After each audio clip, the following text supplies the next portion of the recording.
Our story begins 20 years ago.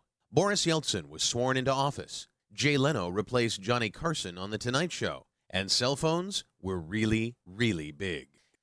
It was August of 1991, and a 20-year-old computer science student named Linus Torvalds sat down at his computer in Helsinki to post what is now one of the most famous entries in computing history.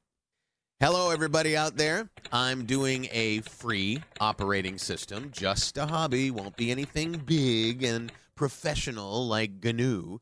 It probably will never support anything other than AT hard disks, as that's all I have. Well, word of Linux open source project quickly spread around the globe, and developers from all over contributed their code.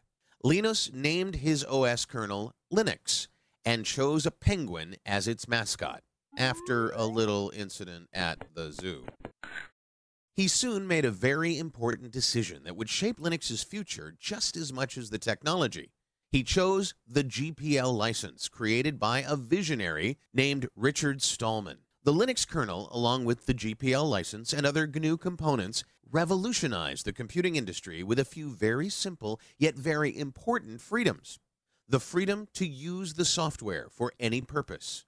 The freedom to change the software to suit your needs. The freedom to share the software with your friends and neighbors. And the freedom to share the changes you make. These radical ideas fueled its spread around the world and, somewhat paradoxically, its rise from a hobbyist experiment to the foundation of a large and thriving commercial ecosystem. Companies built businesses around Linux.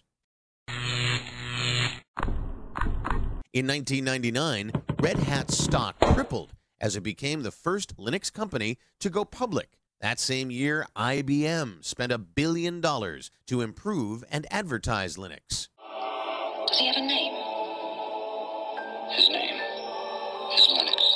Soon, Linux was knocking out industry heavyweights and fueling the rise of the internet with its free software. In short, Linux revolutionized computing. But whenever something is this disruptive, there's bound to be competitive crossfire. But Linux not only survived, it thrived.